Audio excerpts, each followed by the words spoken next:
Netcasts you love. From people you trust. This is Twit. Bandwidth for the new screensavers is provided by CacheFly at CACHEFLY.com. The new Screensavers is brought to you by WordPress. When you create your small business website on WordPress.com, you make it easier for your customers to find you. WordPress guides you through the process from start to finish. Get 15% off any new plan purchase at WordPress.com/NSS. And by Rocket Mortgage from Quicken Loans. Home plays a big role in your life. That's why Quicken Loans created Rocket Mortgage. It lets you apply simply and understand the entire mortgage process fully so you can be confident you're getting the right mortgage for you. Get started at rocketmortgage.com/NSS. A high-quality wireless mic for your iPhone, how to lock down your Google account, and a live digital cleanse. Live from the Twit Eastside Studios in beautiful Petaluma, it's the new Screensavers.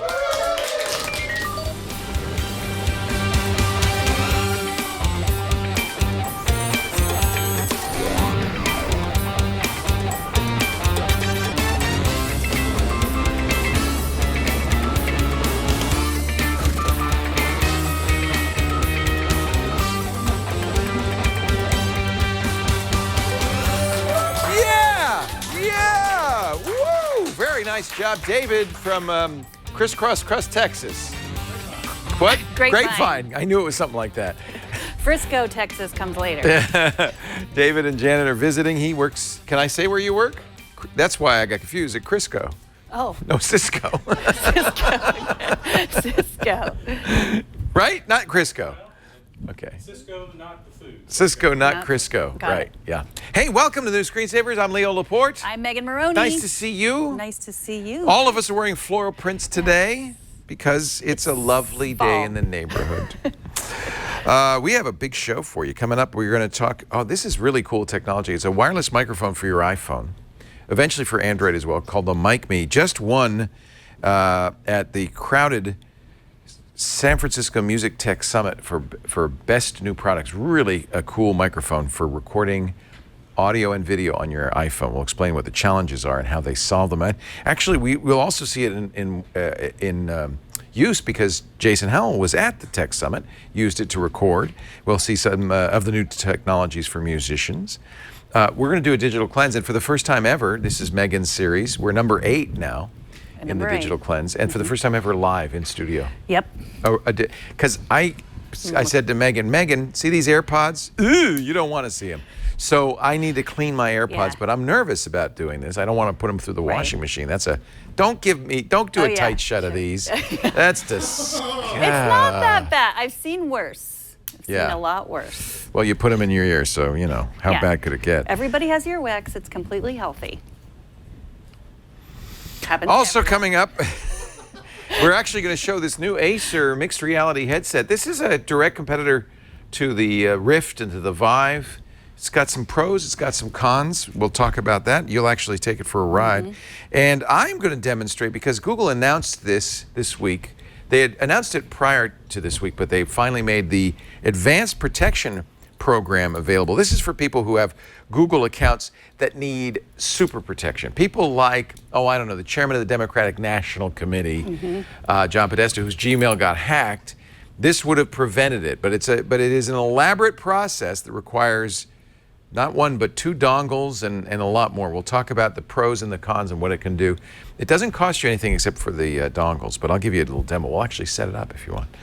And then we're going to answer some questions. We've got a call for help and mailbag questions. But let's get started with the big stories of the week. And there are 2 big security stories this week. Steve Gibson covered them on Tuesday. One that was a hair on fire to me that Steve said, it's not that bad. And another that I didn't really realize is really bad. So your hair was actually on fire. So after he put it out, he lit it afire again, metaphorically speaking. So the first one is, of course, KRACK, K-R-A-C-K. And you had a great interview with the security researcher, Matty Van Hoff, who discovered this. on the Tech News Weekly. I thought that was fascinating. Yeah, it was great to talk to him because he's such an unassuming guy. He's been working on this for like 6 years, and he really dispelled some of the rumors that were going around about, whether you had to be close or not, and whether your router was vulnerable or just the device. He says any device that is connecting via Wi-Fi. That's how it works. And your router isn't vulnerable unless you have a mesh router, because mesh routers actually connect with each other. So the vulnerability happens when a device, let's say your phone, connects to your router. In the process of the negotiation between your phone and the router, there's a flaw that allows an attacker to get the key and then watch all the traffic between your phone and the router. So all the devices that are connecting to your Wi-Fi, or Starbucks Wi-Fi, or McDonald's Wi-Fi, or the hotel Wi-Fi, all of them need to be patched, and especially important, of course, the Internet of Things devices, your cameras, your key, your locks, all of those, their thermostats. Toaster, toothbrush. Ovens. Do you have a toothbrush that's internet connected? Does anybody make that yet? They do have that. Wow. Because you got to tell if you've gotten all the way back the world. there. And the world needs to know. Yeah, watch the interview. It was really interesting. Oh, I'm so glad you got him. The good news is it is an easy patch. It's a software patch. It can be fixed. The funny news, and I wonder what Maddie said about this, iOS and Windows are not vulnerable, not because they're secure, but because they implemented WPA2 encryption poorly. And as a result of their mistake, they're not vulnerable. Well, however, patches are coming out anyway. He said with Windows, it was non-standard. That's what he didn't say poorly. He said it was non-standard. So. The main thing, though, is you're going to want anything that connects to an access point to be fixed. And if you have a mesh access point, you should expect firmware updates. And I actually asked Eero, our sponsor, Eero. They're in a beta now, and as soon as they can verify that everybody can use it safely without problems, they're going to push it out to everybody. That's what you want with an Internet of Things device, one that is actively maintained by its manufacturer and can automatically get firmware updates. It's one of the reasons we really like mesh routers, because almost all of them get automatic firmware updates. But again, it's not really a router flaw. It's a connecting to the router flaw. And if you haven't seen Maddie's interview, did you guys put that? You probably did put it as a TwitBit. Yep, it is a TwitBit, and there he is. Nice young guy. Really enjoyed that interview. I also asked him, does he get his ideas? Does he think of it in the shower, that sort of thing? What did he say? He said he was just sitting there thinking about it, and he'd been researching Wi-Fi, and it just came to him. It's fairly tricky. I mean, you have to ask for this nonce more than once. You have to pretend, oh, what? Basically, what? And then the third time you can crack the nonce, and it cracks the Wi-Fi. And this is a big deal because we had been saying for years, like 10 years, that all you needed to do on a Wi-Fi router is turn on WPA2 and you'd be safe. And it turns out not so much. Attacker does have to be able to get on your network. In other words, has to be nearby. And the other good news is most of the stuff you do now on the internet, searching Google, going to your Gmail or Yahoo Mail or Facebook, all of that's encrypted now. So it's less vulnerable. That secondary encryption will somewhat protect you. If you're worried, use a VPN. So that's the first of the big security flaws. And as Steve Gibson said, that's not horrible. People are going to fix it. You're probably okay most of the time. This other one is a little bit more serious. It's called ROCA, and it cracks public key crypto. So that's scary as hell because we rely on public key cryptography for a lot of secrets. You understand how public key works. You create two keys. You can do it on a computer. You could do it on hardware. You could do it with a YubiKey. You create two keys. One that you give out, your public, so-called public key, and everybody can see that and use it to encrypt stuff to you or to verify your identity by saying, well, here's your public key. Can you sign it and say that that's you? And the way you do that is with your private key, which must never escape your possession. Usually you'll also password protect it, and so you really want to keep that private key private. This ROCA flaw is pretty serious because if you have somebody's public key, you can deduce their private key and get access to all their communications. That's terrible. Now the good news is it doesn't impact a lot of us. If you use PGP or OpenPGP or OpenGPG to create your public keys, you're okay. Software's okay. The problem stems back to Infineon, which makes a chip that does this and had a poor code implementation, again, software. And as a result, all of the public-private key pairs generated by the Infineon chips are vulnerable. And that includes, for many of us, our TPM chip on our Windows machine. It includes, it's kind of embarrassing, I've been recommending Estonia. If you go to Estonia, you can get a digital ID that has one of those chips in it, and that has your public key in it.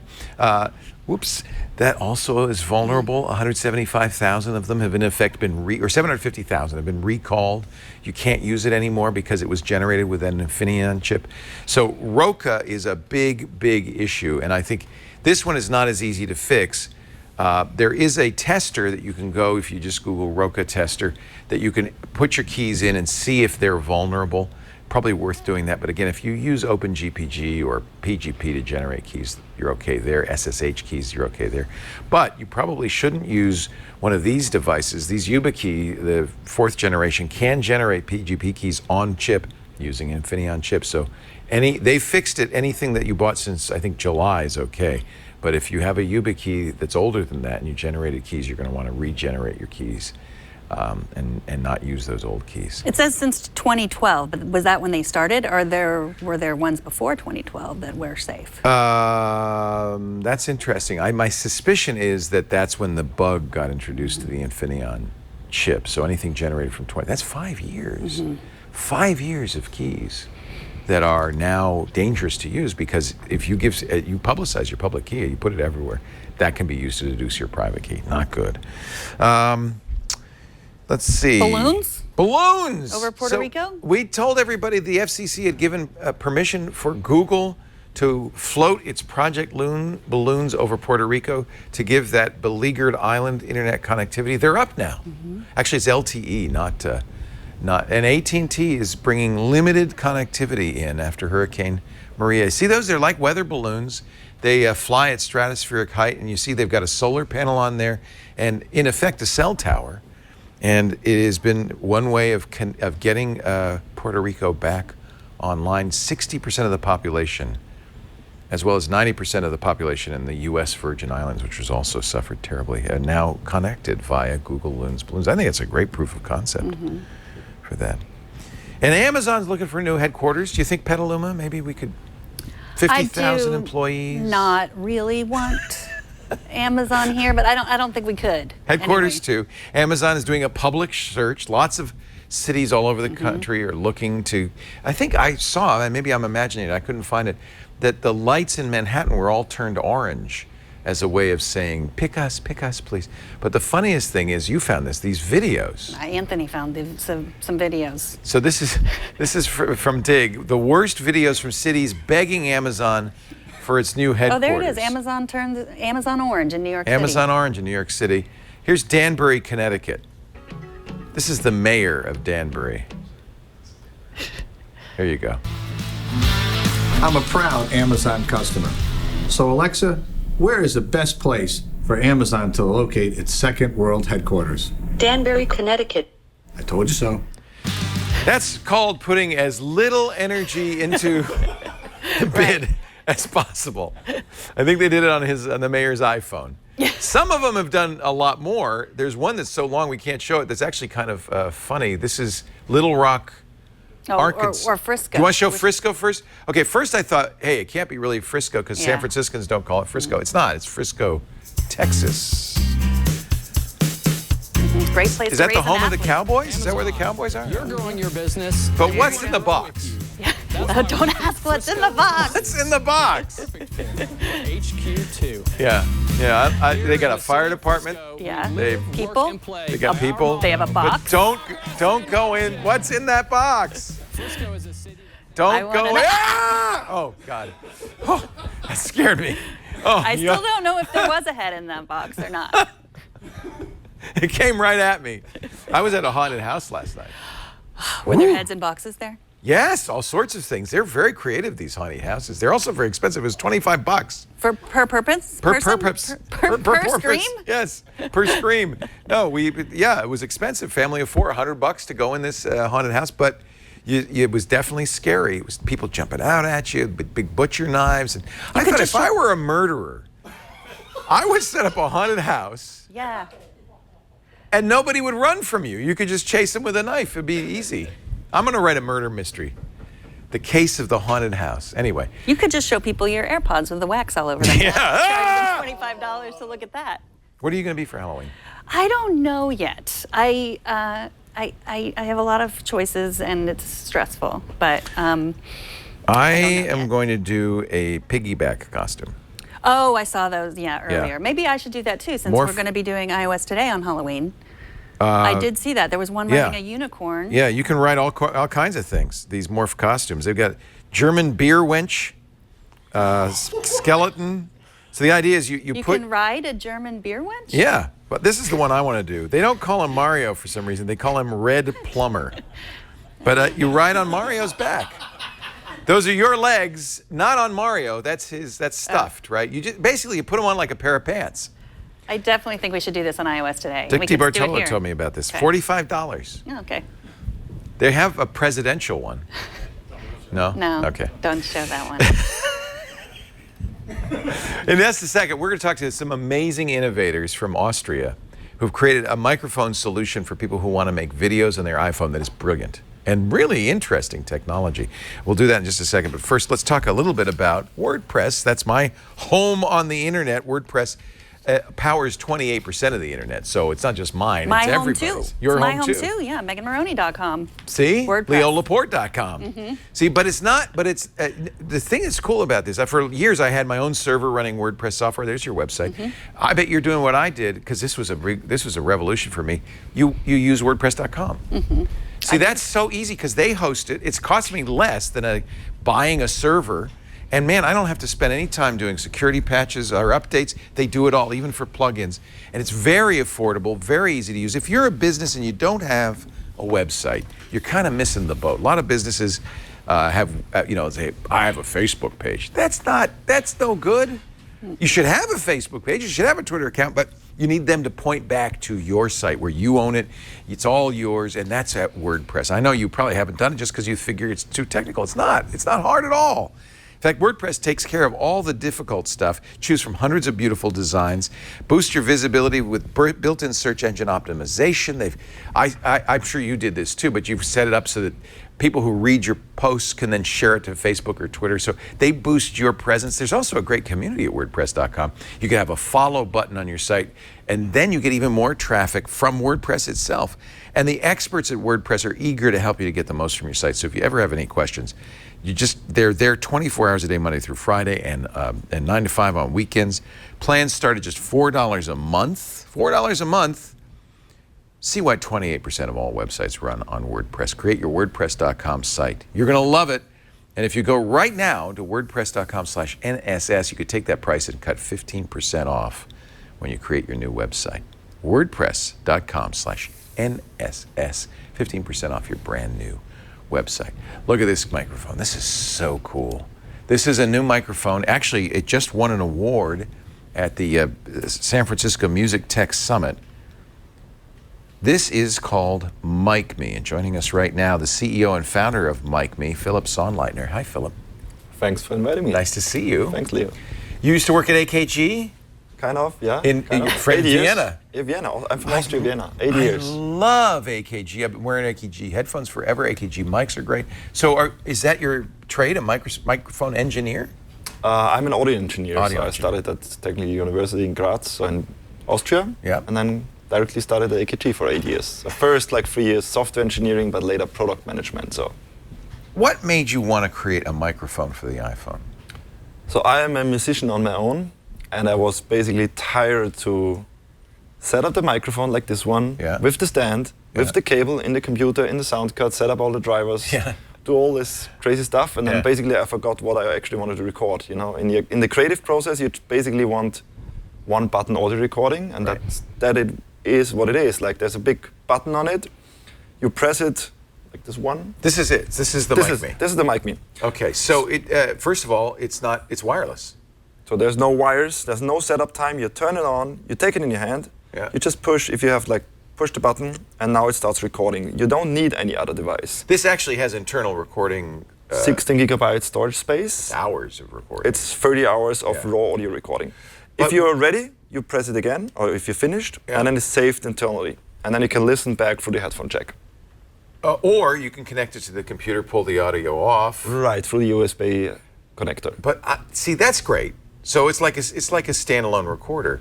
But I think the thing that's most interesting for me, well, actually, there's two things. First, let's talk about the hardware itself. Right. Because quality is important. You're using condenser mics, and not inexpensive condenser mics. I'm wearing a condenser mic, and this is what I thought a condenser mic was. This lavalier mic. It's a little tiny capsule. Which is okay for lovely TV, it's okay, but not for music. You said like music, or you said you're a radio guy, right? If not for nobody in radio uses this. We might use a big Neumann mic, right? Right, which has like something like this. So this is a condenser mic too. I didn't realize you could get such a big This is a true condenser phantom powered capsule, as it's called. So the nice thing about it, it's super big and heavy and expensive. Yeah. Neumanns are what, $5,000 for a Neumann? 2,000 to 5,000. 2,000 to 5,000. But the cool thing is, if you get close to it, you get this sexy voice. Yes, I know. But what's interesting to me is this requires power. Right, so you can't just run, you need to have power for this. Right, that's why you have like cables like this, like XLR cables, which powers through the mixer, and it is a painful process. You have to set it up right, you have to set the gain. Let me show you this. It's not available easily, so this is an open one. This is what's in the Mikme. So that's the battery, right? So there's a big battery in here. This is the battery, right, and the capsule. So we try to make everything in one package, so that basically it's easy to use. There's also a Bluetooth chip in here, right? That's the second thing. So it's super high quality. It's as good as a $1,000 or $2,000 microphone and self-contained. Yeah, and then you send it over Bluetooth, which is crap. That's true. Right? That's what I heard from a lot of engineers. But there's a trick on it. So as it saves the audio internally, so it's always your audio you record is always safe on the Mikme. But over Bluetooth, we have our own protocol, because Bluetooth, as you know, is not always super safe. So it's losing packets if you use standard Bluetooth profiles. You'll drop packets, and then you'll get your Bluetooth headset, your Bluetooth speaker. It's fine on the phone because it's 7-bit sound. It's crappy sound. It doesn't matter. That's okay. But if you record and send it out to 500,000 viewers, if the most important part is missed, that's not good. So you've done something really clever here. Right. We host it or save it locally, send it, then chunk it or chop it down in small pieces, send it over to the phone via our own protocol, and received by our iPhone app. So there's a Mikme app coming along with it. So if a packet is out of order, you reorder it. You send it again. You send it again. You're recording and sending in AAC 96 kilobit, you said. Right. So very high quality. Right, high quality. And if you want to go even further and have the raw waves files, you always can save it locally. So you can later on plug it into your computer and get the 44/116? 24-bit. 24-bit. Up to 96 kilohertz. So very nice. So you can go even further than that. So you can do high-res recording with this as well. Yes. Really living up to the quality of the microphone. That's really neat. We can make some tests, and we also brought some videos to show what it can do, how far. Well, and by the way, right up front, $500. $500. It's. You had a Kickstarter? We had an Indiegogo campaign. We sold 2,000 pieces, shipped it in 100+ countries already. Oh, so you are shipping? Yeah, we're shipping. They're available already on the market. Nice. How long does the battery last? Could I take this out all day? 3.5 hours. 3.5 hours, but I could charge it. You can charge through the computer, any power plug or whatever. Oh, that's what the micro USB. Yeah. Yes. So if I were going to go to a conference or something and interview a bunch of people, I could take it all day and maybe charge it in the middle of the day. Yes. Okay. So it's like a Zoom in the sense that it could be just a standalone recorder that you carry around and record. With a little bit better quality. With better quality, of course. But the thing that I'm most interested in and what we're going to use it for is video recording. So let's first do an audio test, and then I want to try some video. So you want to do some audio? So you will see our app. So this is the Mikme app. I have to use your app to do this? For now. Yeah. For now. This is we just get started. That's fine. I don't mind. It's already linked with the iPhone, with my microphone. So you see on top of the app, there's a 63% battery power icon. So if I hit record on the app, it's remotely starting recording. You see the waveform in here, and if I talk into it, hey, this is Philip from Mikme. So this means that the audio is already transmitted to the iPhone. So if I hit stop. By the way, when you did that, it peaked. This thing blinks to let you know that you're overdriving. Right. So that's actually very handy. It doesn't have meters, but you'll at least know that you're too loud. Right. Yeah. So you hit stop. We always let you take photos so that you remember I was where here was I? in Leo's studio. So beautiful pictures you see. And then you play back the file. Recording. You see the waveform in here, and if I talk into it, so the cool thing is you have a mixer in it, so you can adjust the volume. So let's say this is too silent. The audio is already transmitted to the iPhone. So if I hit stop, By the way, change the volume, change panorama, left, right. This thing blinks to let you know that you're overdrive. So I'm off mic, so that's going to be a little bit more echoey. But you sound great. The nice resonance, nice bass. Right. One of the things condenser mics are really good at is the high end. You get a very crisp, tight high end. It sounds good. Right. This is for audio, and then if you play again, we also have some small effects. Recording. So let's you see the waveform in here, and if I talk into it, hey, this filter from Mikme. I want the Elvis effects.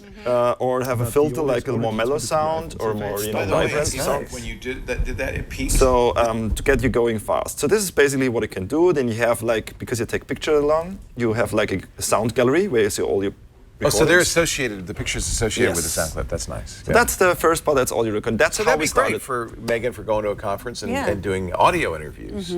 But actually, we sent out a survey and talked to hundreds or thousands of people. And basically there was one feedback everyone had, like, please make it work with video, because smartphone videos have one big problem, which is audio. So if you take a video with your iPhone, and the place where you record video and the place where you record audio are completely different. With video, it's a visual thing, so you're a little bit further away. With audio, you want to have it close, like our lovely ear microphones or handheld microphones. So, and that's missed with the iPhone. There's no fully integrated solution for iPhones. It's not a great microphone, and it's too far away, so you're just going to get a lot of noise. Sure. Can we do a video recording? Yeah, so we have actually. I have my co-founder with me, Thomas, who's standing there. He's recording on an iPhone 8 with an Osmo, which is nice. Yeah, it's an Osmo cable. That's so, really great. so we're using this microphone now. So you were going to see Thomas hits the record button on his iPhone app. So it's recording now. Hey, this is Philip from Mikme. And Thomas can freely move away, move around, but you still would get the consistent audio here. So if you wanted to do I should be on it, right? If you wanted to do a stand-up, say, and you want the camera to get farther away, you stay here, and this microphone is going to record. If you were doing it on the iPhone microphone, I'd be off mic by now. I'd be distant. Or even an iPhone lightning cable microphone. You couldn't get very far if it's wired. So now you hit the stop button, it's syncing, and now let's see how So that's interesting. So it's not getting the audio from a Bluetooth feed. No. You're going to send the audio file in chunks. In chunks. It's our own pattern and profile. And how does it sync up? There's no time code, is there? I mean, there is some smart indexing and time codes going on, because the problem with Bluetooth is there's a big latency. Yeah. The chunks sometimes so come you get bad lip sync. Yeah, you get bad lip sync, and also one of the biggest challenges were that if you hit the record button, iOS is in the background recording video, and that can take, so from the time when you hit the record button until it really starts recording, takes a while. Sometimes it's only 100 milliseconds, sometimes it's up to a second, because of the operating system is doing things. So the lip sync could be as much as a second off. It's something completely weird. How hard was this to solve? I estimated like 3 to 6 months. It took 9 months. 9 months. And did you immediately think of recording locally and sending chunks out, or that was? Yes, because there's no other way to guarantee that all chunks are received, or the entire audio file, because there's nothing bad. Imagine like you doing a recording, like a live stream or like on-site recording, and then you say something and there's a lot of dropouts. It's one of the biggest problems we have is lip sync, and we don't have dropout problems because we're using everything wired. Okay. But lip sync is a real challenge, because the human brain, even a few hundred milliseconds or even less, gets confused, right? It says that's not right. There's something wrong. Mm-hmm. And the vision for Mikme is not just being a microphone company. It's about how you record, how you produce on the phone, and even distribute. So how can you record a nice high-quality video and distribute it in 5 minutes? That's the amazing thing about the iPhone is you have this great video recording. You can do really high quality. You have video. the camera. So one of our slogans is you have the camera, but the audio is broken. So let's see how this looks. So did you already trade phones? Yes, we So this is the phone you. And I understand now why you have to use a custom app to record it, because it has to do the matching up. It has to understand that you're going to get the audio separately in these packets, and it has to know how to match it up. Software's running on both sides, so we have to control both sides. Now let's see how it looks on the app. So this thing, the middle, the track in the middle is the audio track. So let's see how it sounds. So it's recording now. Hey, this is Philip from Mikme, and Thomas can freely move away. And then if we go into video. So it's recording now. Hey, this is Philip from Mikme, and Thomas can freely move away, move around, but you still would get. So you see, if Thomas is moving away, you're still on mic. Be on it, right? If you wanted to do a stand-up, now you hear a beautiful voice. Isn't that amazing? So that's some people give for. I want given. this. Yes, but now it's not listen. cheap, but this is remarkable. I mean, there's no other way to do this effectively that I know of. Right, but if you listen then back how the iPhone, because we also record the iPhone microphone. Oh, you have. Oh, let's hear what the iPhone sounds like. Let's see how the iPhone sounds. You should do that first. You always do the before first. Okay. Is this recording now? Hey, this is Philip. We can barely hear. And how many videos do you see on YouTube that sound just like this? But you still would get. It's like I can bump it up, but then you would hear a lot of noise. A lot of room tone, yeah. So the further you get away, the more, you know. Oh, look how far away, yeah. So there's a lot of room in there. It's just not good sound. And if you switch back, you see like people are really amazed and, you know. It's so much better. Yeah, so like. I think for So it's recording now. creators, Hey, this is Philip from Mikme, and Thomas can sounds freely. so good. Yeah. Well, imagine you're playing the guitar, singing a song. You can have this mic. You can. It has a quarter 20. Hole. Actually, we have a really nice video. I don't know if Anthony has that, but we could play it back. Like this was recorded in LA on top of a mountain. There's no post-production involved. Where's the musician? Wait a second. Oh my God! So this was recorded directly. Directly. No editing. No editing. The audio was recorded with one microphone, and the video audio sync was done with. So it's also iPhone 7 Plus on a DJI Osmo gimbal. I took the video, and the sync was done automatically. This is amazing. Yeah. So the musicians on their own didn't believe that it was not recorded in the studio. They're on a hillside. Yeah, If you're listening and not watching, I mean, they're literally on a hillside with one mic in between them, two guitars, a singer. It does. It sounds like a studio. This is very. This is funny because you know there's no walls, there's no reflection, Yeah, so it sounds it's hard to very, do, very, very much like a studio. Yeah. So this is the new type of content we're looking for. So San Francisco MusicTech Summit startup competition winner. Now I understand why. we also won a couple of design awards in Europe. So it's EF beautiful. Design Award. Yeah. So I was mentioning it has a quarter 20, so you could put this. We actually have this. We took this off of a Zoom, and you just screw it. Oh, yours is sealed up, but you just screw it into the quarter 20 jack. So, or you could put it on a Gorilla Pod or any kind of tripod, or on a hot shoe on a DSLR camera. A lot of people also want to use it like a DSLR camera. Dag nabbit, you're right. Yes. But you don't. But I don't have the software running on my camera. Sure, but you still can record. So you Still just get great it would audio. record locally. So you would say, And then you do the sync later and. or you use it like yours with the mini jack directly in your. Oh yeah, I camera. can plug it into the camera. I'll take two, one for my camera and one for our field shoots. Don't you think it'd be great for field shoots? It's great. I mean, I like the way it fits in your hand, and I think for like creators who are just getting their start, it's totally worth it because sound is so important. And I mean, people will stop listening to your stuff if it doesn't sound good. Yep. Obviously, musicians know that, but you know, people that are doing interviews and stuff. That's Megan, how we started. We started for musicians. This was the target group we had in mind. But then we found out in Indiegogo that there's way more journalists, video makers are a big group, podcasters. And thanks to podcasting, I think people are realizing. At first, they didn't understand. In fact, television didn't for a long time understand that how good audio really enhances. In fact, sometimes when you listen to a podcast of a television show, I watched Meet the Press the other day. It sounded terrible because they're TV people. They say, "Well, I'm not. Who's listening?" We're listening. Having good audio is really important. I always make the point: speech is the #1 communication channel on the earth. It's not text. It's still speech. Audio is more important than video. Is somebody talking to us? For some reason, my audiobook turned on over there. It must have decided it wanted to be on. This is exciting. Philip Sonnleitner is the CEO and founder of Mikme. M-I-K-M-E. Is there a website? Right, mikme.com. M-I-K-M-E.com. And you're in production now? You can buy it? You can buy it. So in Europe, you can buy the Thomann, which is the biggest audio dealer in Europe, and B&H in the US. Oh, B&H is great. So, all right, good. All right, so you can buy it direct from B&H. And Why do you have Mark Zuckerberg on your shirt? Just out of curiosity. It's not.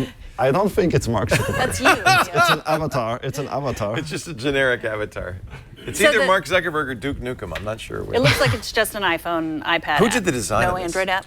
No Android. A friend of mine from Austria, and he won beautiful. like 40 international design awards. It's really pretty. And I'm sorry, I'm making an Sorry, that's okay. You're in love. I don't want to interrupt you. I am in love. Just iPhone for now. Just or iPhone iPad. for now, but Android's watch out. coming? Stay tuned. Yeah. Okay. Because Android people need mics too. They do. Everyone with smartphones. The Android people need iPhones. We all need them. And just Do you want to do the test? They set up this, I don't know if this is going to work or not, but they set up, so this is our $325 Howell PR40, which is what we use, but it's a dynamic microphone. So it's great on the bass, but it doesn't have a lot of really good highs. It's not as crisp as a condenser mic. But what we like about it is the off-axis rejection. So if you any noise, I don't need a studio because I can hardly hear you because you're off mic, right? Now let's switch over to the mic from the Mikme, and it's a little bit more full sound because it's got higher. Let me just get a little bit closer here. It's got a little bit higher end because it's a condenser mic, and it's a big coil, which is really nice. I think this sounds great. I do. Yeah, very nice. Thank you so much. Great to meet you, Philip. Thanks a lot for the invitation. Mikme.com.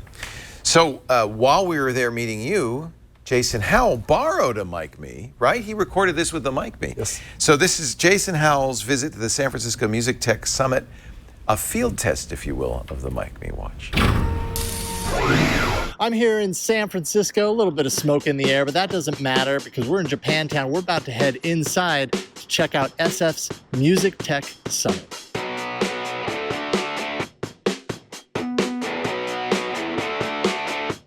I'm standing with Elmo Lovano with Jamcard, which is a really cool social network for musicians. What is the need as a musician with this idea? You know, essentially as a drummer and a music director, you know, I'm always A, on the look for players, and B, always looking to be seen at the same time. And then I just saw that. I was like, there's no real way to represent yourselves because we don't use LinkedIn. We don't have like an IMDb Pro for the music industry. Right. So I really wanted to just make a cleaner, simpler area for you to represent yourself. So build like your digital business card for you as the person, the music professional, and then have a really detailed search so you could go in there at any time and be like, I'm looking for a drummer that's a producer that plays hip hop, that uses Ableton and SPDSs or whatever, and then have a list pop up where you can easily vet people, watch them play in the app, see who's voted them in the community, so it's all upvoted in the community. Mm-hmm. Messenger's right in the app, super fast. So this makes it really easy to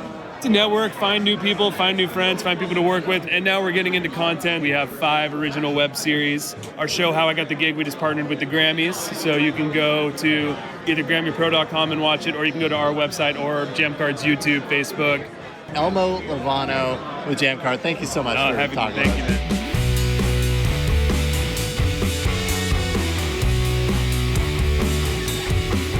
I'm here with Julia Zhang from the One Music Group, who has a really cool piece of technology that teaches people how to play piano and become experts in like no time at all. Yeah, our goal is to let anyone start playing piano in 3 minutes. So 3 minutes? Yeah, you probably could be the next one. I hope so. So tell us a little bit about it. So piano hi-lite is a light bar that you can place on any standard keyboard or piano as long as it has 88 keys. So it works with any traditional piano or digital piano. And it comes with a free app that has over 3,000 free songs and sheet music, and also a bunch of, for example, like Hoffman, online educational tutorials and video tutorials and crashing courses. It shows you note by note via its LED, so it's like a follow me mode. You just simply follow the lights, and the app will show you like a screen similar to GarageBand.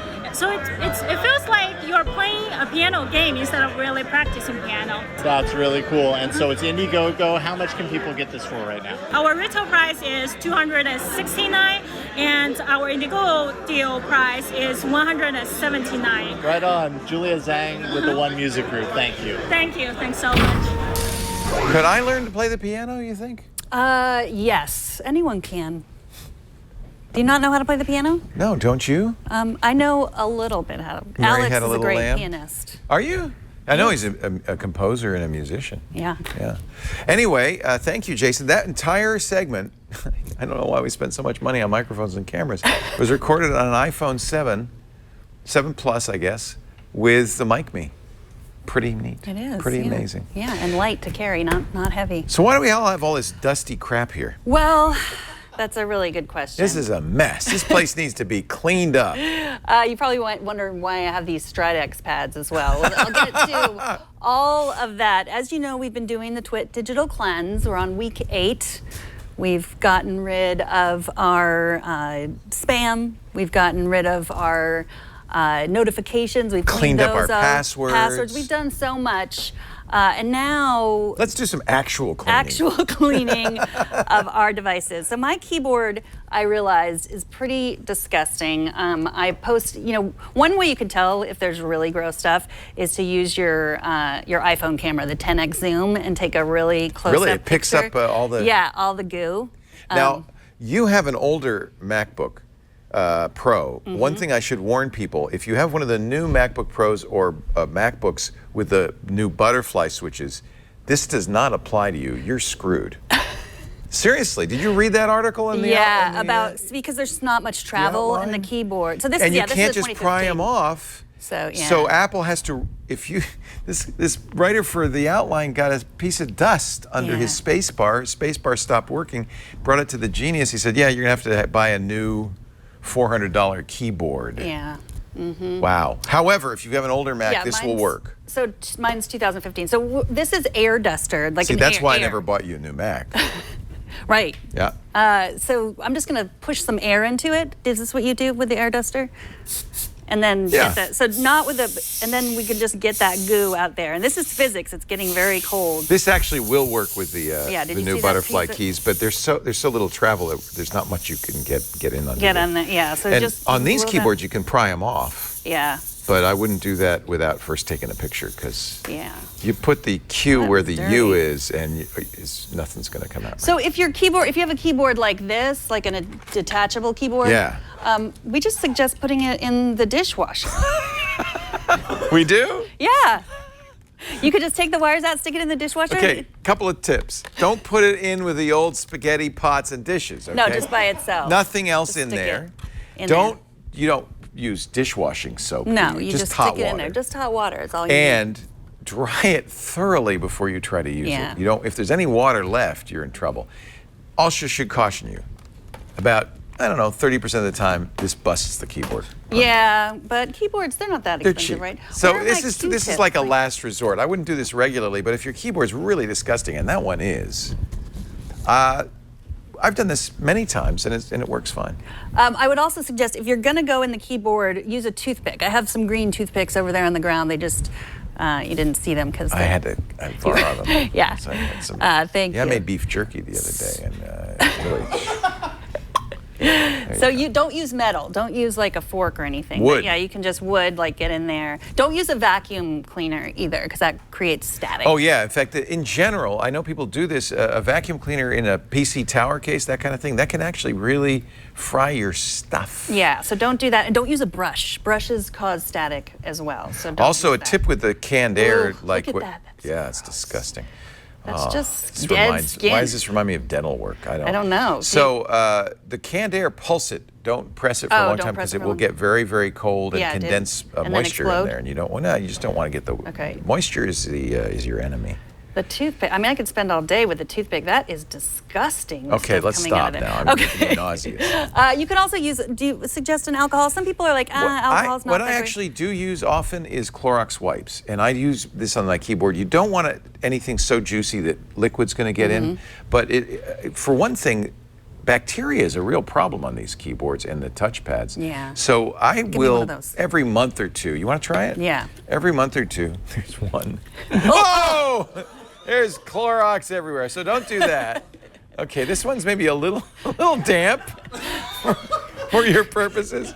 Why are we keeping one Clorox wipe in Okay, there you go. That's so you don't want it too wet, but it's got to be a little bit moist, obviously. And so don't use these on your screens or anything. That's too rough. No, that will strip the screen. But the keyboard is fine. And I always feel like it's just a little. It cleans it very nicely. See how it gets all the schmutz off. Yeah. And more importantly, perhaps, it's getting rid of all the bacteria, the toxins. Yeah, that's what we're cleansing. Doesn't that feel good? You know what I do periodically is I'll just go through the house with a couple of Clorox wipes, do the phone, do your, anything that you touch a lot, keyboards and mice. If they're not super wet, they're just damp, it's going to still have the cleaning effect, but not hurt Right. the keyboard. See how much nicer that looks Yeah, now? it looks a lot. Just don't look under the keys. Yeah, don't look under the keys. All right, and the other thing that Patrick Delahanty recommended Stridex pads. And so I asked. This is for acne. Yeah, for acne, these Stridex pads. And I asked Colleen to get me some. She got me some with aloe. Yes, because it's important to condition after you. I would say just strip. the plain Stridex, not the aloe. Yeah, you probably don't want anything left behind. Yeah, so But that's the same idea. And alcohol is just as antibacterial as anything in those. But this is alcohol-free so that it's less abrasive. That's, I think, why. Well, you won't have any keyboard acne anyway. Yeah, well, yeah, I might just use them on my face. Since That's I'm an not gonna use them interesting on the thought. keyboard. If you've got teenagers and you got extra Stridex laying around, I'm not sure I'd run out and buy it. But The what else? Q-tip is really good. I mean, the toothpick is also good for the iPhone. Like you get, like I don't get this because when you stick your phone in your pocket and you get stuff, look at all that schmutz. That's why I buy a new phone every month. Port. Because I really don't want that. Yeah. schmutz. Do you want to pick that out with the? Yeah. In fact, here's a little tip. We were having trouble with my daughter's iPhone. It wouldn't charge. Oh, I guess it was Henry's actually. It wouldn't charge. So he brought it into the Genius. The Genius did this. Yeah, I think there's a little, and there was pocket lint. He scraped out the pocket lint. Yeah. And a wood toothpick is not going to do any harm to the contacts in there. You could use canned air on this if you were gentle. A wood toothpick. Yeah. If you use a Q-tip, that sheds. So don't use that because that'll get. No more cotton. You don't want to get more lint. The idea is to get the lint out. Yeah. And that actually is if you have trouble with charging, sometimes that lint is just blocking the connectors there. Yeah. And so go ahead and take the case off. This is Jerry's old phone, and he wanted me to make sure that everyone knew to take the case off every once in a while. And the schmutz off there. And where am I going to toothpick here? No, you're just gonna. Then you need your microfiber cloth. Microfiber cloth. Yeah. And then this you is rub one that with a on. glass screen where I wouldn't. I've used the Clorox wipes on it. It's not like a screen on your really? laptop. It's not coated. Oh. But yeah, this So is a you'd be good okay idea. with- yeah. And you know what? Here, let me just show you a little something. Okay. Because I have in my pocket. I carry this around at all times. Oh, you do? Yeah. No, it's not for that. Don't do that. It's a little eyeglass cleaner. Oh, smart. Okay, lens cleaner, and you just go. Whoa! It also makes an excellent perfume. You don't want to get it really wet, but that makes a big difference. And again, this is a eyeglass cleaning cloth, which is like the microfiber cloth. Look how much nicer that looks. That is like it just came from the factory. That's nice. And in fact, don't forget to clean the camera lens because that gets all sorts of schmutz on it. And then throw this away. No, you could run this through the dishwasher. That is disgusting, Yeah, Jerry. it I don't is think kinda this is going to help. You should be careful what you say because we have not looked at your AirPods yet. So before you start good judging. point. Okay, before we Jerry, get to I think AirPods, it's time for a new case. This one's pretty battered. I got a new phone. he has a totally new phone. That's his, one This with is the this is headphone old jack. phone. Oh, That wow. old-fashioned phone with the headphone jack. What is that for? All right, so now we have Colleen's Xbox 360 that needs a little bit of love. Okay, do not put liquid anywhere near this thing, but look how dusty that is. Yeah. So that's an easy one, right? Just a little lemon pledge. No, well, Lemon Pledge, no aerosols either. You can't really see. Just a cloth. Yeah, because it'll get in the vents. Just a cloth was all you needed there. But yeah, you want it to work on the vents too. But you know what? If you look at these vents, they've been sucking dusty air in to the inside of that. You can even see if you look through it. So at some point, it might be a good idea to take the lid off and very carefully. Yeah, you can maybe get with inside some compressed there. Air You- and clean yeah, that out. That's there- like any PC, right? Right. And Brian Burnett did a whole know-how about this. He took apart his. Yeah. It's not hard to do. Yeah, you just Especially if do you it have one of those carefully. great iFixit Tools. Yeah, tools, iFixit is a. the screws are weird and all of that stuff. So do you think I'm going to harm it by putting the compressed air into this? I have mixed feelings about compressed air. Just pulse. Not long. No, not too long. Just pulse. Oh, man. You can't really see. Colleen has some dogs, as we well know. Yeah. And, my first book with Gina Smith was going to be called How Do I Get the Dog Hair Out of the Disk Drive? Yeah, short pulses. Pulse. Oh, there. Did you see that? Was it Dust Bunny? Yeah. You can also put stuff, spray this stuff on there, the foam cleansing. That's going to be external only, though. But yeah, spray it on here, never on directly onto. This stuff, somebody dropped off 2 cases of this stuff. At the cottage. So that was 7 years ago. and we've never been able to get any more. And is this the last bottle? Is this the last bottle of this? I think it is. We're down. 3 or 4. There's 3 or 4 left. So whoever you are, if you could bring us some more, that would be great. I think I said that iFixit was one of our sponsors. Didn't I say that already? They are. You tried to. I tried to. Tried to, but Leo shut you up. Wait, do you want to do your Xbox controller? Because that see, is where you're putting anything your the human hand touches, that's really going to be grody. And again, this one I would use Clorox wipes. Yeah, the wipe. And not too wet, but that makes a huge difference, especially on the buttons and the things that you touch a lot. You really do want to clear those up. And what's nice is there's a visible improvement. Mm-hmm. You really feel like you've cleansed. Yeah. I do. I have to say, I'm not a germaphobe. In fact, in some respects, I think germs are good for you. But it's just, when you start seeing the palm film on there, that's when you really want to kind of clean it up. PC Guy 8088 also points out, also clean the human hands. Yes. Regularly. Mm-hmm. And by the way, no, not Purell, wash them. Okay, now then you can Purell if you want. Let's get to You're clean too. The now. AirPods. This one is, I don't know what to do. These have never been cleaned, and I just don't know what to do. I had to clean mine because they stopped working. Like there was so much earwax in there that now they have a little screen, so the problem is this is the part you put in the ear, and you see there's a little screen there, so you don't want to go past that screen. Yours is not that bad. No, these are brand new. That's why. Okay. You should have seen my old ones. Oh, you already got new ones? That they haven't even been I've out already of here. lost a pair. What about Find My AirPods? Yeah, you know what it said? We'll let you know where your AirPods are just as soon as you get connected to them. Okay, well, I would start with, I was going to use this cloth, but it's gross. So I would start with an alcohol swab. No, okay. Thank you very much. You don't want to? Go ahead. Okay. Now these we stole from our first aid kit. Okay, yeah, you do that. So, but these, this actually probably is a very good idea. And you don't want to go past that screen, and you don't want to get moisture inside there. But you can, with your fingernails, just kind of scrub it off. And then very carefully, if you didn't get, I would maybe use a toothpick. Gently. Just kind of, especially, like in the, inside the speaker. In there. Yeah. Scrape that. Don't make me laugh. It's hard to do this if I'm jiggling. I know, that's why I have you doing it. And like I said, you can also, do you want to use my camera to see should we take a picture of that? I don't understand that. You have a close-up in your camera? Yeah, the 10x zoom on the, let's see.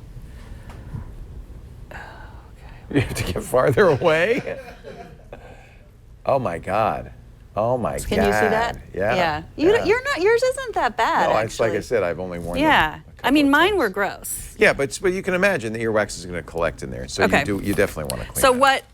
what has worked best for me, literally I'm getting the earwax out, it saved my AirPods, is FunTech. Don't forget, by the way, that this part gets dirty as well. Yes, well that's where the Q-tips come in. That's where you can use Q-tips. Yeah. The case itself, the charging case. Put alcohol on some Q-tips and you want to clean that in there? Yeah, because these aren't very old and it's a little schmutzy inside. Here, swish Did that you put around a little in alcohol there. in Yeah. Go all the way down in there. Get all the way in there. Get in there. Ooh.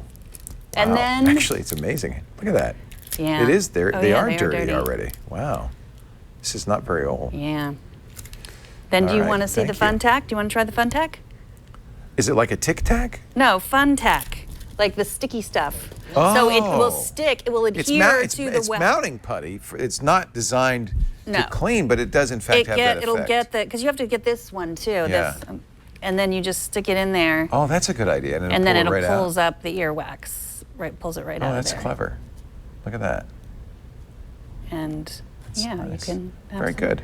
So that's these were not as bad as ew.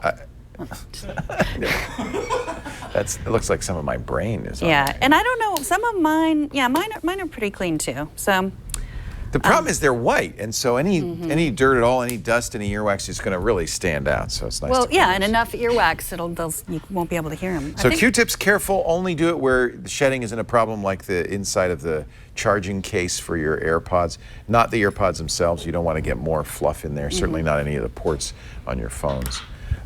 This probably would work in here too if you needed to get. Yeah, I like that. This is a good idea. The this fun is tack, the fun tack. That you can buy that at Target, Walmart, wherever. Yeah. I don't think Play-Doh is the same thing. Don't use Play-Doh. No, please don't use Play-Doh. So I feel like we've made a mess in this digital cleanse, but I feel like we all are going to go on to live our best lives after this, don't you think?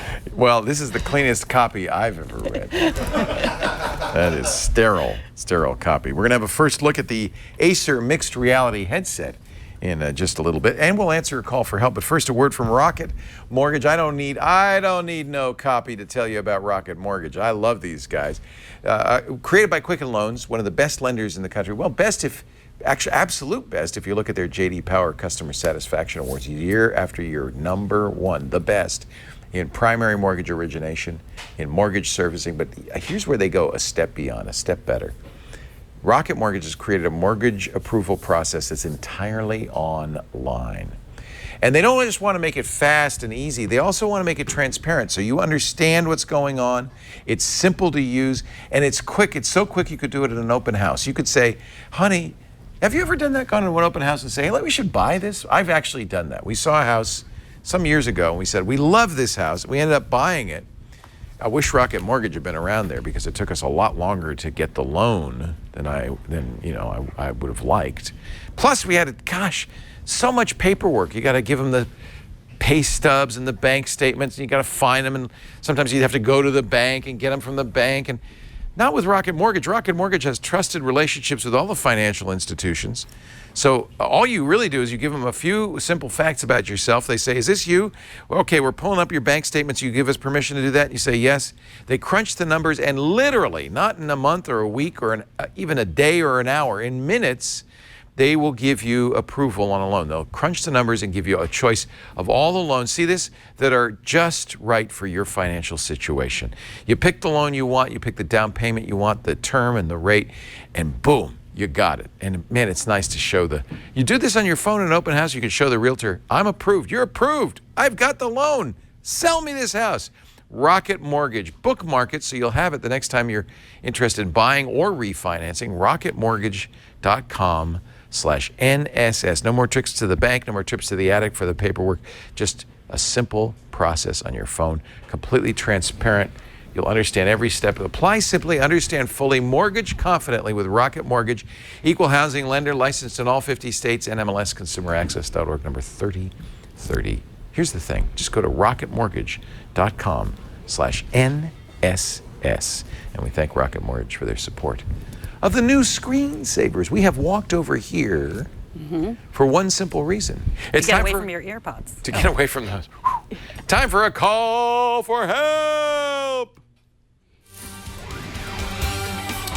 From Anchorage, Alaska, this recorded call for help. Recent update to my iPhone, the 11.0.2, left one of several of the apps that were on my phone unusable. And the one that concerns me the most is an app that was called Journals. I had a lot of information in there that was supposed to be up in the cloud that I can't access because Journals didn't keep up with the current update from Apple. I received a prompt from Apple saying that I needed to contact their app maker about updating. I have no idea who wrote this or developed this app. My question is, how do I get the information from the cloud if no app is available to download this information into? I hope that you can figure this out for me because there's a lot of passwords and blah, blah, blah that I don't have access to anymore, and my long-term memory and short-term memory are pretty much shot. Thank you for any help you can give me, and I hope this turned out usable. Thanks, George. Loved you in the Treasure Sierra Madre too. He was so good. It really looks like he belongs in Anchorage, Alaska. I feel for George. Oh, it's terrible. If you stored stuff in a cloud service and they went out of business, that's terrible. Now, they didn't go out of business. Well, we don't know if they went out of business. All we know is that they're not updating app the software. Doesn't work with iOS 11. A lot of apps don't work with iOS 11. And that's, by the way, because Apple's now fully 64-bit. So any app that was 32-bit, and that was all the apps originally, and it's a lot of apps still, you may remember last time on iOS 10, you'd get a notice, this app might be slow. Right, like warn the app developer. This might be slow. But that was actually the 32-bit warning, and now they just won't run it at all. Right. But so, I was hoping that George had written his memoirs on there. I got a little when he said it was just passwords. Well, that's pretty important. They are important, but I wanted to help George. And one suggestion that we had was to go back to iOS 10, to revert to iOS 10. Which you can't really do. You can't? No. Okay, well then it's good that I found this solution. You could find somebody with iOS 10 and have them log into your account. Right.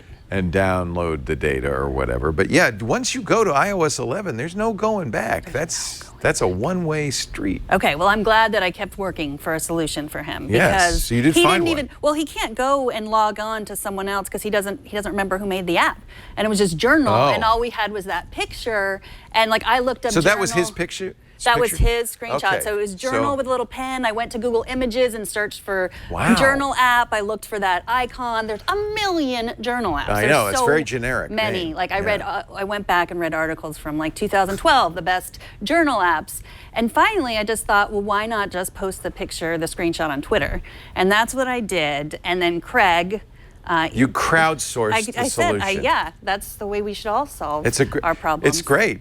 The Twitter is amazing. The Twitter is amazing. So Craig Willis on Twitter immediately replied to me. He used a website called iOS Snoops. Have you ever heard of that? No. And then he found the app. So I think and then I found the app maker. So it's Mizuna is the app maker, and that is his journals, and it's available in the App Store. If you click on the link, you will get, this is not available in the U.S.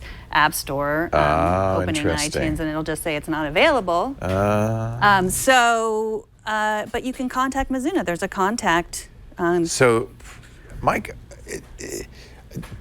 for instance, was it storing on a Mizuna's cloud or more likely on iCloud, right? I don't know. We'd have to look into it more, I guess. Well, at least that's a start, George. You can go to Mazzuna. Is it .com? And and say there's a what? Oh dear, no. this is not good. 404 on Mizuna, who we are. Contact 404 on contact. I think Mizuna's gone. Mizuna was probably a high school kid. He finally got a job, and that's that. Okay. So, what do you do? Well, it's also a cautionary tale in several ways. If you have an app that's 32-bit and you go to iOS 11, that app will stop working. But this doesn't help. Let's try to help George. I can't help George. Don't say you Mizuna's should have. gone. No, we are going to continue to help George. What I'm are we going going to back do? there. You found a solution? I'm keeping on working. He said, Craig Wells said he used a Google reverse image search. That was the that's secret what you did. weapon. Yeah. No, I just looked at it. I didn't use a reverse image search. Yeah, that's really a handy tip. Let's go to the iOS Snoops. Okay, so what I don't understand on iOS Snoops, you can get this app, it says, for $169. No, don't. That's just, that's a scam. Okay. So, here's what you should do, George. I hate to say it. Because you've gone It's worth it to help George. It's just $170. That's a lot of money. That's a fourth of the Mikme. Yeah, right.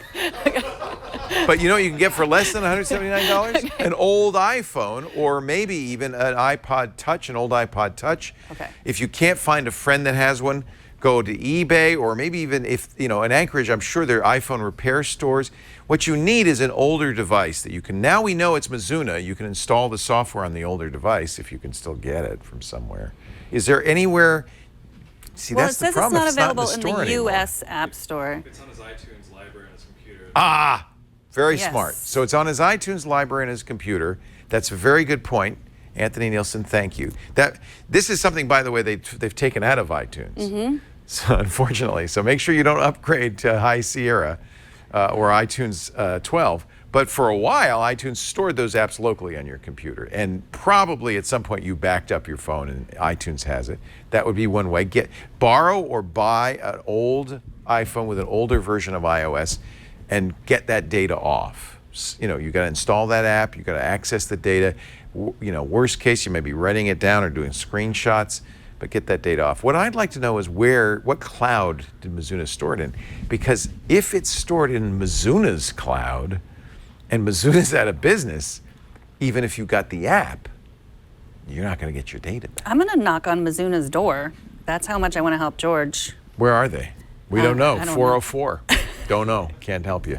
I think they went out of business. That's not a good sign. So another tip, don't store your stuff in a cloud that you don't control. Right. Okay. So now, I'm going to continue to find Mizuna, and now you can do the, hindsight is 20/20 stuff.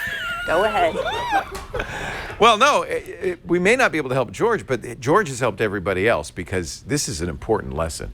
Before you upgrade to iOS 11, make sure everything that you want and need is going to work in iOS 11, and many things will not. They were 32-bit. It's also really risky to store something in, an app if you're dependent on that company sticking around. In this case, it isn't really even the iOS 11 problem. Mizuna's gone, it looks like. That's bad news. That means you can't get the app, you can't get the data. You may be really out of luck. So never, ever store your stuff in one spot, whether it's on your computer or in the cloud, without a backup somewhere else. And really never rely on a third party to store your stuff. You should always have, if you're going to do that, multiple third parties. Google Drive and Microsoft's OneDrive and Apple's iCloud. That's a really important lesson. I don't think Apple's going to go out of business. I think iCloud's going to be around for a long time. Even then, don't just store stuff in iCloud. Store it in other places as well. Well, passwords, it's really, the only password I really worry about losing is my my LastPass password. Because if you have passwords stored there, you can just say you forgot them, and hopefully you have the same email address. There's that too. Yeah. That's bad news. I'm sorry, George. Hey, good job finding out who made it anyway. Don't thank me. Thank Twitter. Thank the internet. Thank you, internet. And we're not, you and me, internet, we're not done helping George. He may be done. Okay. We're not. I'm done. Okay. But you go ahead. Okay. Knock your head against that Okay, wall. we will. Yeah. Stay tuned. Ladies and gentlemen, we have just received something very exciting. This is the Acer, and thank you to Father Robert, who has a good relationship with Acer. The Acer Windows Mixed Reality AH101 headset. Microsoft announced this a couple of events ago that they were going to have third parties manufacture new lower-cost headsets that were very much like the Oculus Rift or the Vive that you could use with your PC. Of course, you see it's tethered to the PC. One thing that's different about these new Microsoft headsets, when you set up the Vive or you set up the Oculus Rift, you have cameras. The Rift has 2 cameras you have to position. On the Vive, you've got 2 cameras up above that you have to position. And those are the devices that figure out where you are in space. And they're very important. What Microsoft has done with these mixed reality headsets, it's got sensors on the headset. Megan's putting it on. Whoa, here she goes. And it doesn't need any cameras, any additional material. That, I think, is a really good feature. Would you like the controllers? Yes. I think they need to be woken up, but if you hand them to me. Wake up your controllers. It uses these controllers as well. I wouldn't buy any VR system that doesn't have some sort of touch controls. You see, you've woken them up. See the lights? Them up. And those lights are going to be sensed by the headset for positioning. So I haven't played with this. First of all, I love this. It's $400, $399, which same is price as Oculus. a little bit less than the Mikme, which you're also getting. Oh, you want me to buy these? I think by the end of the every show, we should see how much money you've spent. So a couple of the things, the stats you're interested in this is the resolution of the screen. There are 2 1440 by 1440 screens. That's pretty high resolution. The refresh rate, which is very high, it's 90 hertz, and the field of view, which isn't great, it's 95 degrees. So, but you're probably all right with that. You could look around and see. What are you doing? Okay, so I just released this little guy, a bicycling chameleon, gecko. On a chameleon. I think he's a chameleon because I'm on trying a to catch him, but I could have made him bigger. Let's see if we can make him bigger. Oh no, oh yeah, there we go. So I made a big chameleon. Let me ask you some Okay. some subjective things. Is it comfortable? It is very comfortable. It's way lighter than the Oculus, and it's soft and There's no top band, but it has this kind of interesting visory. Well, that's because if I wanted to talk to you eye to eye. Oh, okay. That is a very nice feature. Right, I don't have to mess up my hair by taking it all the way off. And you don't putting look it at back on. all weird with the flipped up No, VR I'm goggle. just gonna, if I You take doing this some to a welding? cafe and, Yeah. So, yes, this is flash That's kind of dance. cool. Okay. So yeah, I can, I pressed the Windows button. That's the Windows button, so I could She go was to a the welder. Windows store. That's right. I forgot about that. I can make a Skype call. Basically, this is like Minority Report. Wait, you can do Skype? Yeah. Yeah, I press the Windows button, there's Skype. Oh, Oops, so if you call somebody and they're wearing it, does it feel like you're, no, or you're just looking at a screen? I don't know. That's a good. Oh, I lost. Be nice if you were in the same room with them. Anyway, I think there's a Skype window over here too, so I can jump. Whoa. That's what I love about VR. Makes everybody feel like they're just incapacitated. They can't. Yeah. Whoa. Whoa. Is that scary? Yeah, it's scary. So it feels like you're looking down over a precipice? It does. Yeah. That's interesting. I don't know what this is. Go ahead and but jump. I should press it. No, you can't jump. Jump. You can't, but Jump. thank you for your support. Jump. Thank you for your support. I'm trying, but I can't. See, it turns red. Do you Can feel see it that? all queasy? No, actually, I don't. Does the Oculus make you queasy? The Oculus a little bit, yeah. And the Vive, no. So I don't know, but I think this is more comfortable than any of those. Oh, there's that chameleon again. So basically, it just feels like I can control everything in the room. Let me go back over here. And you're not, so. Oh, look, I can play this video. Can you move, there's Father Robert. Yeah, that's. And you. And me. So can you walk around? No, you pretty much stand where you're standing, right? Well, you can either sit or stand, and at the beginning, we created the safe space for me to walk around. So it stops right. Like so in the setup, here. you say where you can go, and it will tell you if you go past that, so Right. you don't run into things. And I could play solitaire if I want. The reason I recommend touch controllers is because, well, you can see how valuable they are. It really makes it possible to do a lot of stuff, including move around. You can get the weather. Yep, and I don't know what that is, but it looks like. I like it that there's no external sensors. I kind of like the design. Right now, the issue is there's very limited apps for it. You have to get them in the Windows Store. What else? So I can. And they are going to do Steam, I understand, but it's not out yet. What are you doing? Oh. So a calculator. What else can I tell you? At this point, Yes. we're going to get a full review from look. Father Robert, but I have to say, given that it costs roughly the same as an Oculus Rift with touch controllers, and Oculus has that massive Steam store and some really amazing games, I think I'd probably go with the Oculus. But this is brand new and, will be coming along. Technically, it's pretty impressive. I think like so many things, it sort of shows the possibilities, like not, the actualities of what I'd want to do in VR. It's all but potential. Yeah, potential, exactly. I'm not a big VR fan, as you know. VR is one of those things where you're really excited the first time you use it and say, this is transformation. Yeah, then you look like that. Do you want to play Halo? Oh, yeah, you can play Halo? You can. So that's, actually, this is, I asked Paul Thurrott about this because he also has this. This isn't the full Halo. Oh. Thank God. Halo made me nauseous just by itself. Yeah. Playing Halo in VR would be horrible. This is a little stand and shoot practice game with some Halo-like elements. It's not not even close to Halo itself. So just so you know. Probably it's enough Halo. If they put Halo on this, I think it'd sell quite well. Yeah. Mixed reality is what they're calling it, not. That's just Microsoft. Yeah. It's not. It's VR. Okay. It's not any different than anything else. A new recruit. How convenient and punctual too. Welcome to Combat Training 101, human. Human. Battle is inevitable. So let me ask you, Leo, how cool do I look doing this? Oh, you look so cool. You should just wear that all the time. Okay. You don't look at all dorky. Okay. Nope, not one bit. Do you have any other questions? No, we're going to find out more when Father Robert reviews it. Maybe by next week, I'm hoping so. Oh, here's your Skype. I'm going to Skype some. Did he get jury duty? He didn't get jury duty, Oh, no. good news. Okay. Okay.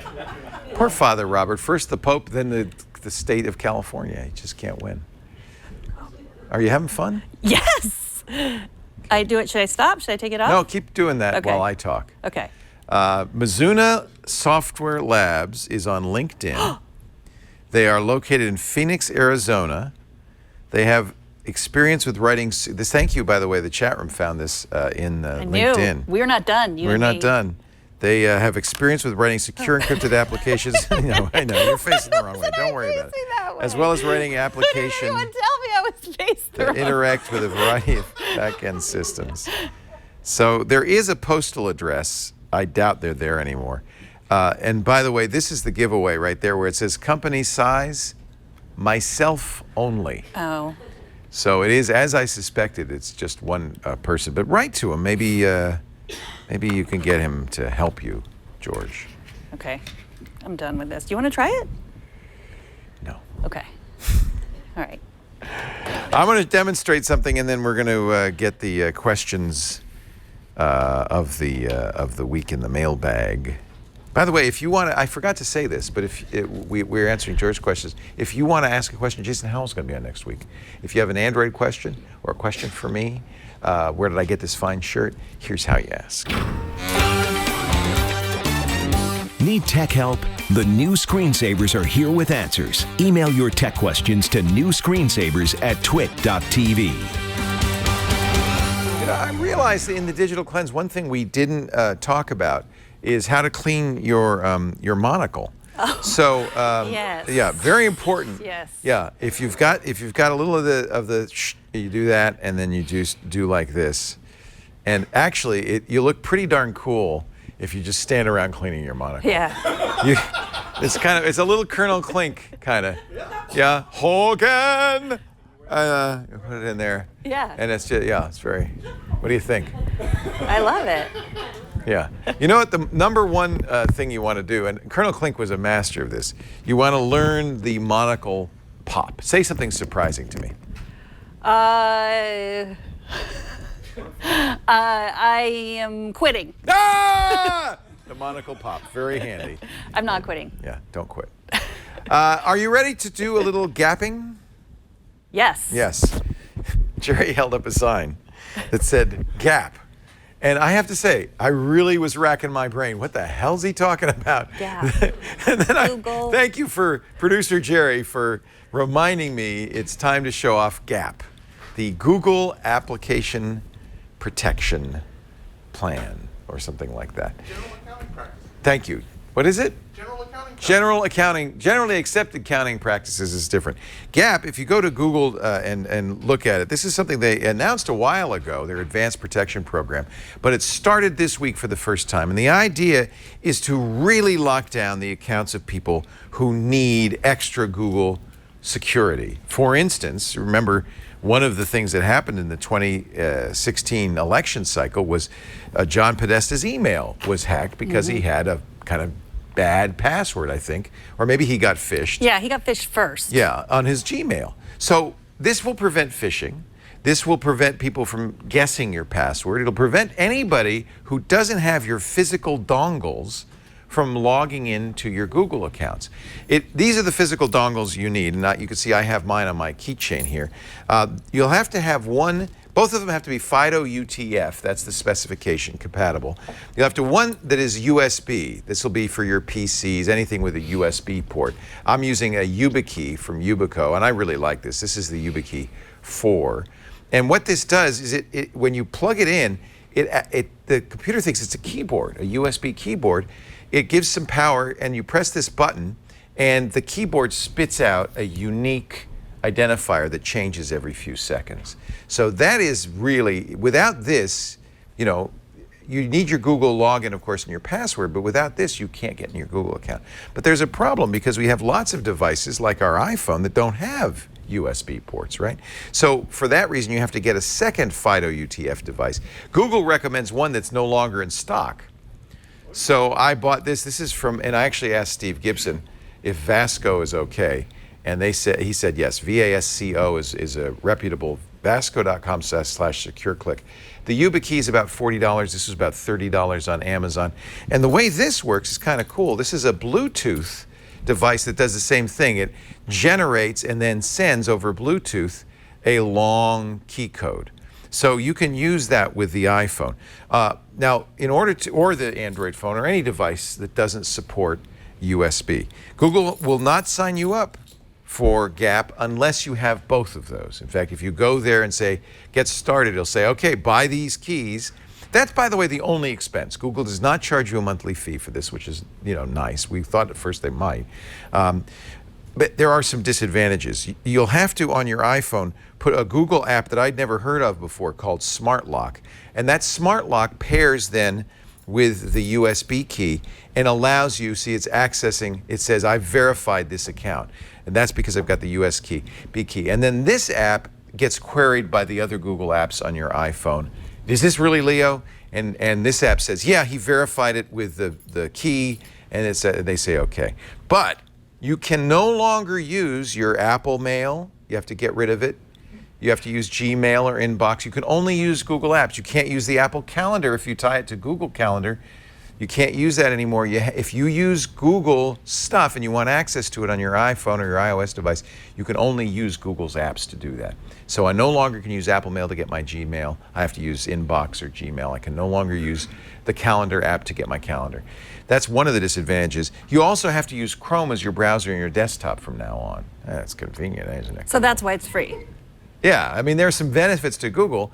It doesn't work, at least so far, on Linux. So even though I'm using Chrome, I normally use Chromium, which is the open source version of Linux, but I tried Chrome and it still doesn't work. So now maybe Google will fix that down the road. Google says that they are going to make it work eventually with Firefox and other browsers. But for right now, you're kind of locking yourself into the Google universe. There's another potential problem. If you lose these physical keys, and this is what's different from normal Google two-factor, you can't say, oh, well, I'll use my authenticator today. No, you can't. Actually, that's the tracker. This is the other key. You cannot, here it is, there they are. You cannot get into your Google account. You need to have, if you lose these, I did it again, where is it? There we go. These keys, do not try to log in with your tracker. It won't work. But notice that's why I have the tracker on here. I really do not want to lose these keys. These are what I need for physical access. Google does have a account recovery process, but it is also much more robust account recovery process that may take, they say, as long as a week. You have to go to extra steps to prove you are who you say you are. And this is all designed to really lock down your Google stuff so that no hacker can get it. And the reason that it doesn't work with iPhone, Apple apps, is it doesn't work with third-party apps of any kind, and that's to prevent phishing. So you will be protected against, phishing, because those apps, you can't enter your Google password; it won't work. So this is, I think that they've done it right. I'm going to make sure Steve Gibson, we talk about it on Next Security Now, because I'd like to know what Steve thinks. It's very impressive, but understand there's some major convenience trade-offs for the enhanced security. I am going to probably turn it off because the deal breaker for me, I don't mind not being able to use Apple's Mail or Apple's Calendar, but I really like to use Linux. That's kind of a deal breaker for me. We should mention Tracker's a sponsor, but that's not the only reason I have this on here. I have it on here because I don't want to lose these very important fobs. So I have a question. So you've lost it, and you have the Tracker, which is a sponsor, and you can find them. But what if I Thank you for that. What if I'm on the cast of Mr. Robot and I see this and I'm like, so I can get in. That's now. right, and this is how two-factor works. There's 3 factors total: something you know, something you have, something you are, like your fingerprint or your eye. So the 2 factors are something you know, your password, and then something you have, these dongles. You absolutely want to protect them, but remember, in order to attack you, Mr. Robot would also have to have your Google password. So he has to have both factors to get in. And if you were to lose these, you can log in. You only have to log in once on any given device. So once I've validated my iPhone or validated my PC, I don't have to do this again and again and again. You would go to a validated device and you would deactivate these. You would say, stop it, don't use these anymore. You get new keys, I'm gonna replace them. So you can make these unusable if you lose them.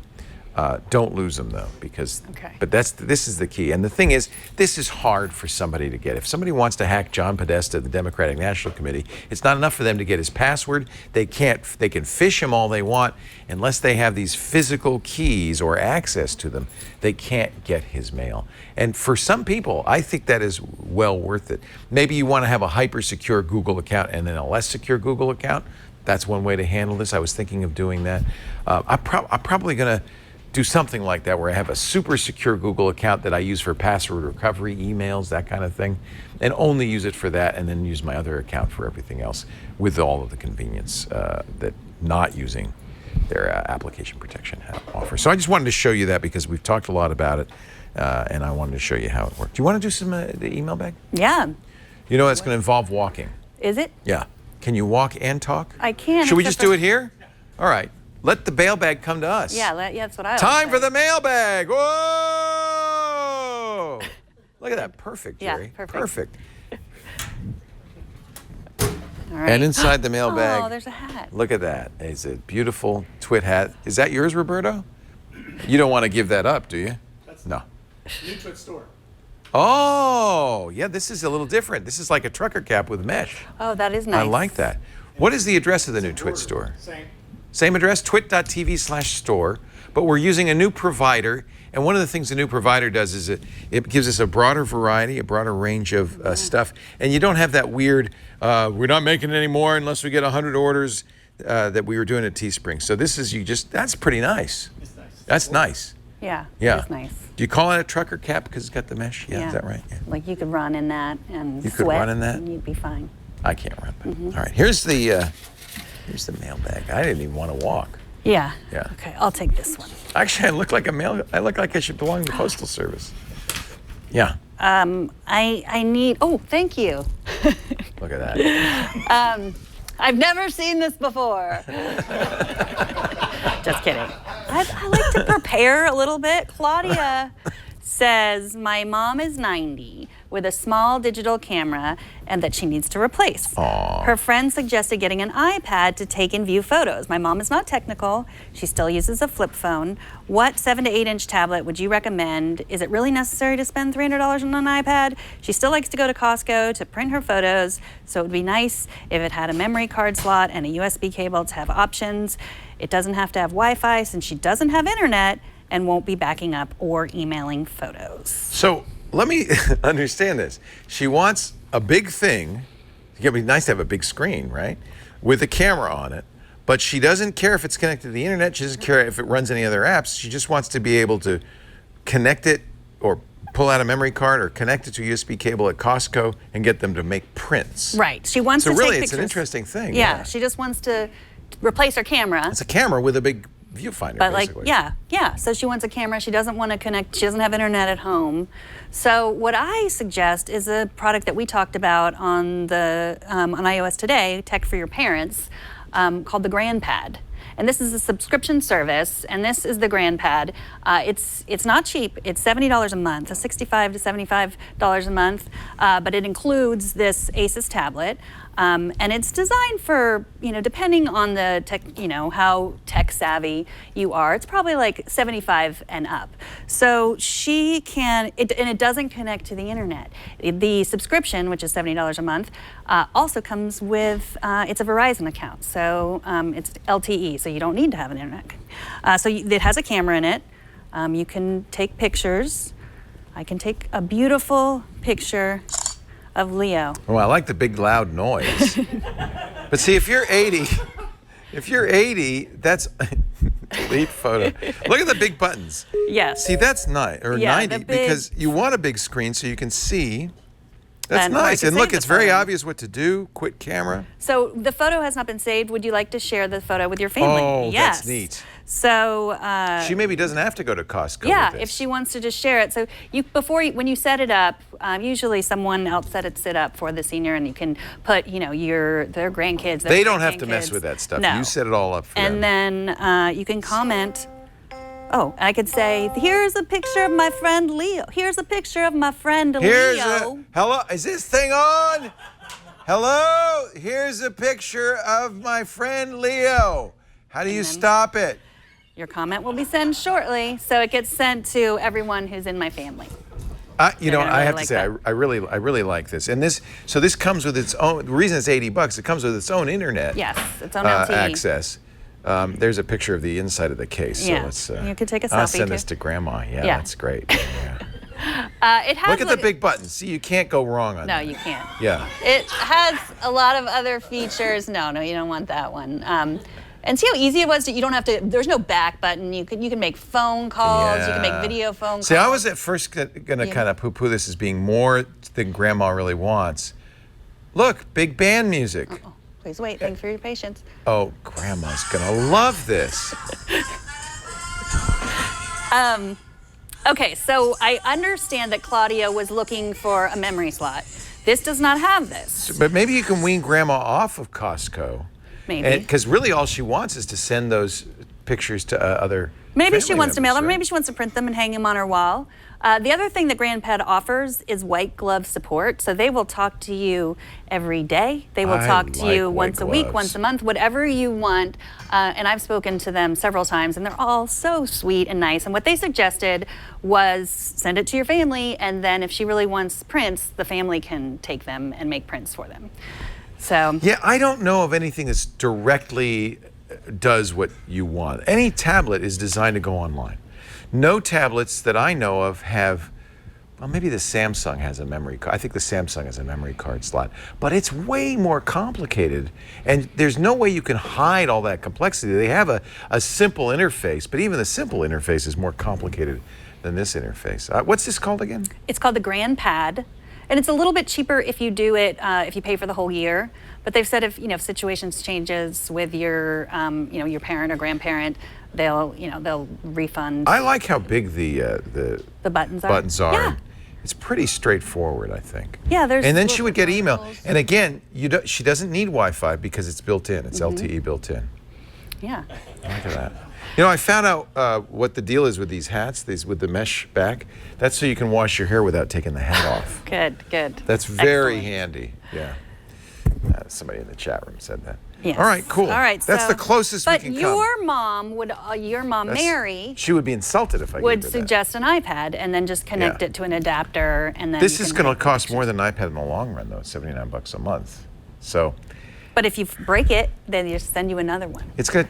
That's kind of cool. And if you get the iPad, then you're the one on the support calls. Oh, that's not remember that. Yeah, no, I wouldn't get an iPad. I don't think there's anything that does specifically. This is an interesting business for somebody. They did make an Android. Remember briefly they made an Android phone that was, a camera that had Android on it and a big screen. But I think that's a market.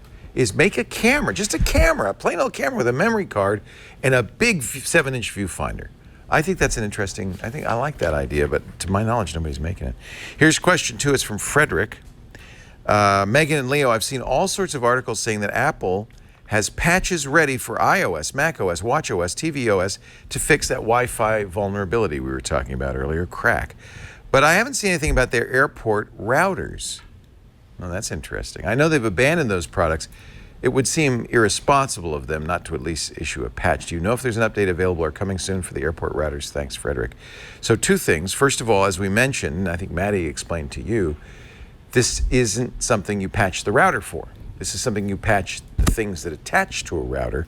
And since the airport routers don't do mesh, there is no need. In fact, there isn't a KRACK fix for that. So Apple does not need to update it.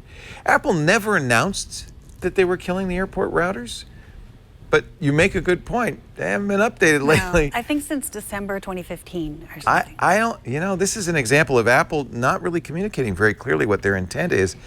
I would say you're not going to get any more updates. And given how old your airport router is, our recommendation in the last year or so has been get a new router every few years. Not only do technologies change, but routers actually wear out. They're little computers, they get very hot. There's, if you think about it, a lot of data going through them all the time, and they actually wear out more than you would think. So getting a new router every couple of years is a great idea. That airport, I retired my Airport Extreme. They were very expensive, I know, but I just don't think they're keeping it up to date, and that could mean security flaws. Not for KRACK, though. KRACK does not affect it. Wow, we're done? How could that possibly be? I know, how could it possibly be? Wow. Was that sarcastic?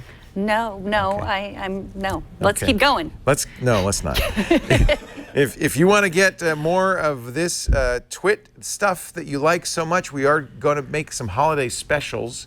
Not all of our shows. For instance, for iOS Today, we're going to do what we did last year. We're going to unwrap all our new stuff and show you how to set it up. Set it up. That's going to be a lot of fun. But for the new screensavers, twit, Windows Weekly, Security Now. We're doing best of shows, which means we need your help. So if there's an event or an episode or a segment you remember from this past year, 2017, that you think belongs in a best of, all you have to do is go to our website, twit.tv/bestof.